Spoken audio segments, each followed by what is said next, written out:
to my YouTube channel Biology Special Classes, and this is Nehal Zungari. Today's our discussing topic is the pleiotropy. Okay, आज हम जो बात करने वाले हैं इस क्लास में तो वो कौन से है, प्लियोट्रॉपी के बारे में हम डिस्कस करने वाले हैं. ओके, अब ये जो प्लियोट्रॉपी का फिनोमिनन है ये आता है डेविएशन के अंदर. ओके, अब जब मेंडल जी के लॉज हमने पढ़े हैं तो मेंडल ने हमें ये बताया है कि कोई जीन एक कैरेक्टर को कंट्रोल करता है. ओके, मींस मेंडल जी ने जहां तक हमको बताया है वो क्या बताया है कि one gene equals to one character. Okay, कि एक जीन एक कैरेक्टर को कंट्रोल करता है, ऐसा हमें किसने कहा है, मेंडल ने कहा है. बट हमको सिकल सेल एनीमिया का जब हम एग्जांपल स्टडी करते तब हमको ये फिनोमिनन एक जीन इक्वल्स टू एक character, one gene control one character, ये फिनोमिनन कहीं तो भी फॉलो होते हुए ना दिखता है. ओके, तो इसलिए ये जो डेविएशन है प्लियोट्रॉपी, इसके अंदर आपको यही हमको शो करना है कि एक gene equals to not one character. Mendel साहब आपने जो कहा कि एक जीन एक कैरेक्टर, तो ये कुछ तो भी हमारा ऑब्जेक्शन है कि एक जीन एक कैरेक्टर नहीं है.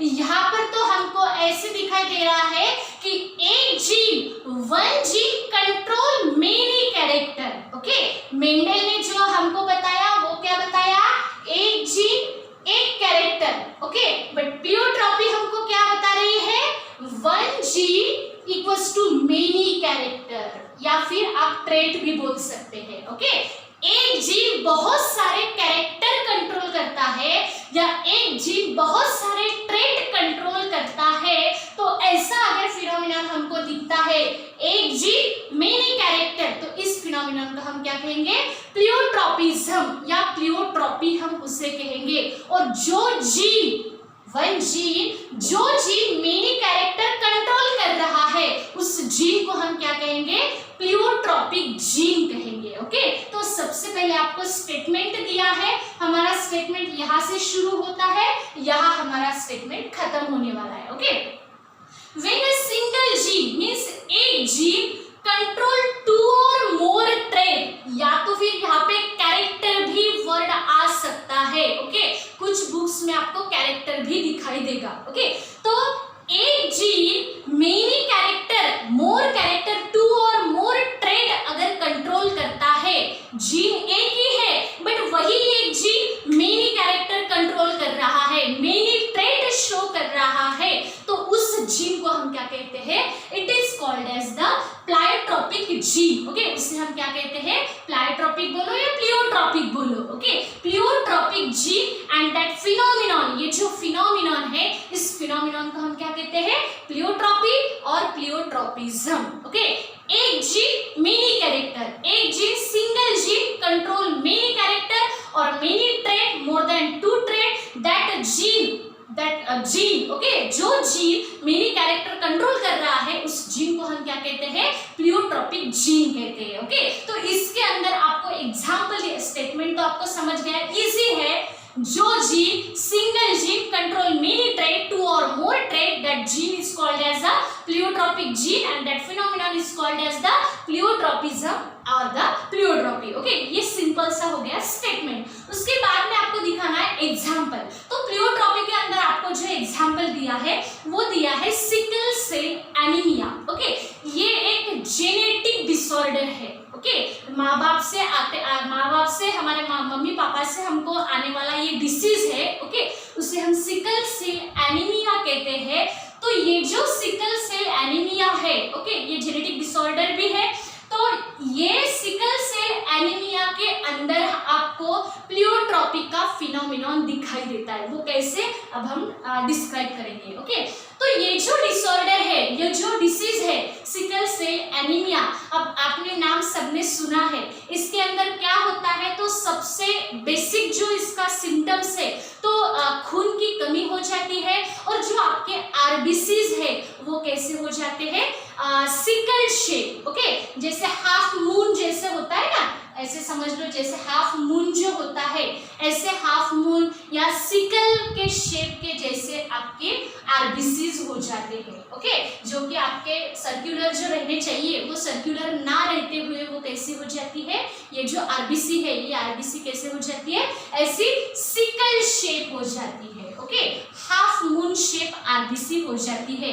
तो ऐसी अगर आरबीसी हो जाती है, ऐसी होनी चाहिए बट ऐसी अगर नहीं है, इस तरह से अगर होती है तो उस कंडीशन को हम क्या कहते हैं, सिकल सेल एनीमिया। और ये क्यों होती है, तो अगर आपके बॉडी को ऑक्सीजन की डिफिशियंसी हो जाती है, मीन्स अगर ऑक्सीजन सफिशिएंट नहीं मिलता है, ओके, तो उस टाइम आपके आरबीसी ऐसा शेप ले लेती है। ओके, तो इसको कहते हैं सिकल सेल एनीमिया। अब ऐसा होने से क्या होता है, तो बहुत सी कैपिलरीज जो है, ब्लड वेसल्स है, वो क्या हो जाती है, ब्लॉक हो जाती है। ओके, तो इस कंडीशन को हम क्या कहते हैं, सिकल सेल एनीमिया। अब ये जो सिकल सेल एनीमिया है, ये एनीमिया कॉज करने वाला जीन जो है, उस जीन का नाम है HbS। HB क्यों लिया है, तो haemoglobin, because it is related with the blood anaemia. Okay, so gene which is responsible for sickle cell anaemia, जिसकी वजह से डिसीज होता है सिकल सेल एनीमिया, वो जीन कौन सा है, HbS। मीन्स इस जीन के कारण आपको सिकल सेल एनीमिया होता है। ओके, तो ये तो हो गया फॉल्टी जीन, क्योंकि इसकी वजह से क्या हो रहा है, डिसीज हो रहा है।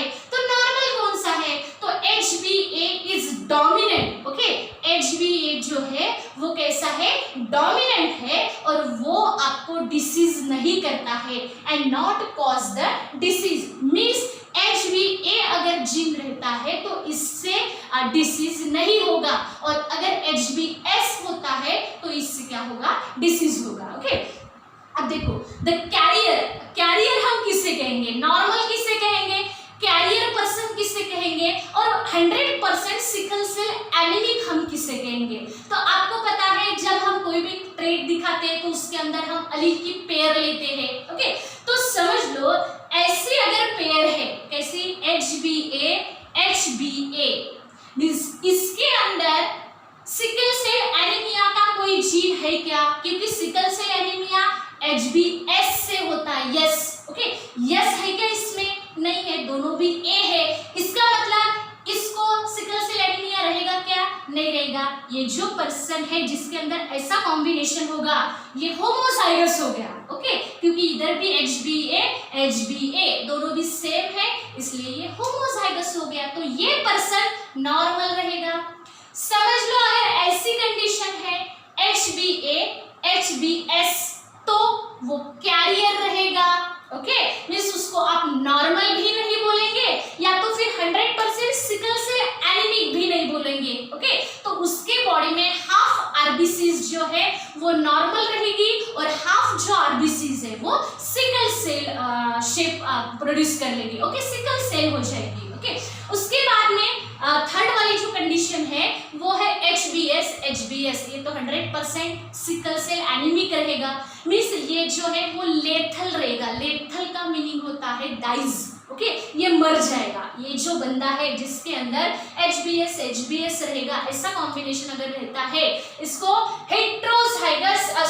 होमोजाइगस रेसेसिव कहेंगे। ओके, क्योंकि ये कैसा है, रेसेसिव है, HbS रेसेसिव है और HbA जो है ये डोमिनेंट है। तो ये कौन सी कंडीशन हो गई, ये हो गई होमोजाइगस रेसेसिव, जो कि लेथल रहेगी। मीन्स वो जो बंदा है, लेथल मीन्स मर जाएगा, डाइज। ओके, वो जो है वो मर जाएगा। ओके, अब देखो ये जो आरबीसी बिकम सिकल सेल इन ऑक्सीजन डिफिशियंसी। अब ये आरबीसी सिकल सेल एनीमिया के अंदर आरबीसी ऐसी हो जाती है, ऐसी क्यों हो जाती है, तो ऐसी होती है because of the deficiency of the oxygen. जब आपके बॉडी के अंदर ऑक्सीजन की डिफिशियंसी हो जाएगी, ओके, तो तब ये आरबीसी जो है वो नॉर्मल ना होते हुए वो कैसे हो जाएगी, ऐसी सिकल शेप हो जाएगी, और उसी डिसऑर्डर को हम क्या कहते हैं, सिकल सेल एनीमिया।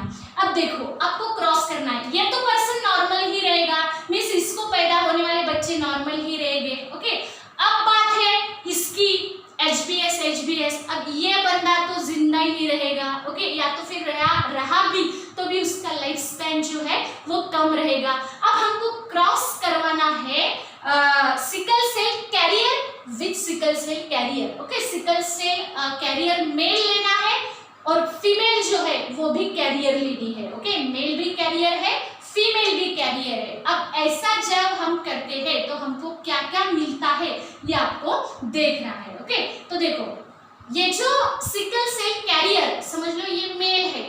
कैरियर अगर हम बोल रहे हैं तो ऑब्वियसली उसका कॉम्बिनेशन जीनोटाइपिक कॉम्बिनेशन ऐसे रहेगा HbA HbS, क्योंकि कैरियर है, राइट। इधर भी मेल, इधर मेल कैरियर, फीमेल भी कैरियर लिया। ओके, इधर गमीट फॉर्म हो गए, यहाँ पे HbA HbS, यहाँ पर HbA HbS। अब देखो कॉम्बिनेशन कैसे कैसे बच्चे उनको पैदा हो सकते हैं। सबसे पहले ऐसे कॉम्बिनेशन वाला बच्चा उनको पैदा हो सकता है, ऐसे कॉम्बिनेशन वाला भी, ऐसे भी, या तो फिर ऐसे। ओके, तो सबसे पहले HbA मीन्स मदर का भी HbA और फादर का भी HbA।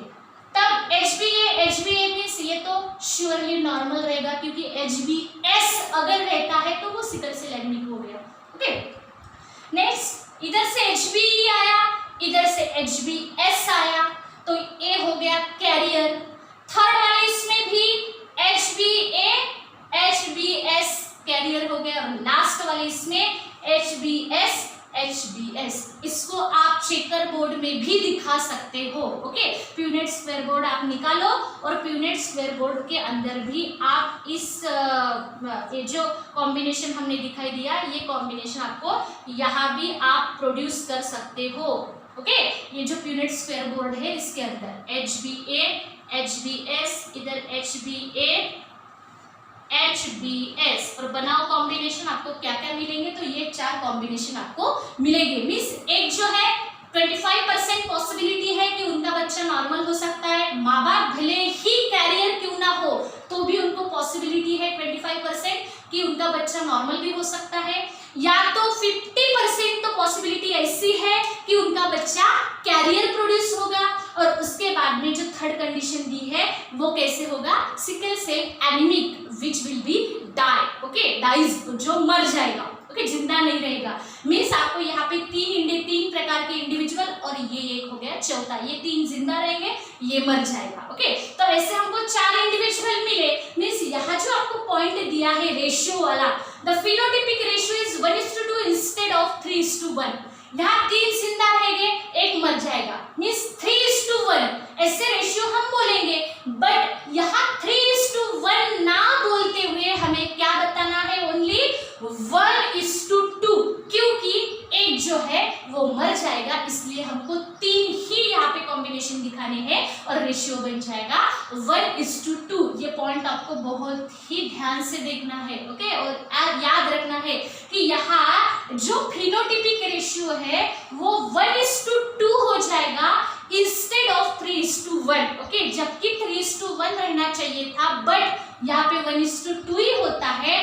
क्यों? Because of death of 1। एक जो है वो एक मर जाता है, इसलिए यहाँ पे रेशियो क्या रहेगा, सिर्फ 1:2 रहेगा। ओके, तो इस प्रकार से हमने देखा है कि फिनोटाइपिक रेशियो जीनोटाइपिक रेशियो कैसे निकाला, उनकी पॉसिबिलिटी क्या है, 25% उनको नॉर्मल बच्चा होगा, 50% पॉसिबिलिटी है क्योंकि 2 मिले हैं यहाँ पे कैरियर हो जाएगा, और एक जो है 25% उसमें वो सिकल सेल एनीमिक होगा। ओके, तो यहाँ एक ही जीन डिफरेंट ट्रेंड हमको दिखा रहा है, इसलिए it is the example of the pleiotropy. Okay, so in this वे हमने क्या देखा है, प्लियोट्रॉपी के बारे में देखा है, और ये क्रॉस भी हमने देखा है। इसके नीचे आप ऐसे भी लिख सकते हो, it is a graphic representation of sickle cell anaemia, क्योंकि 2 मार्क्स के लिए अगर आपको ऐसे पूछा जाता है कि शो और डिस्क्राइब और draw the diagram of graphic representation of sickle cell anaemia, तब आपको इतना क्रॉस ही उसके अंदर दिखाना है। ओके, इसी को हम graphic representation of sickle cell anaemia या तो फिर ग्राफिक रिप्रेजेंटेशन ऑफ प्लियोट्रॉपी भी कहेंगे। Okay, so in this way we discuss the pleiotropy. Okay, so I hope you like this video, then subscribe the video. Thanks for watching me.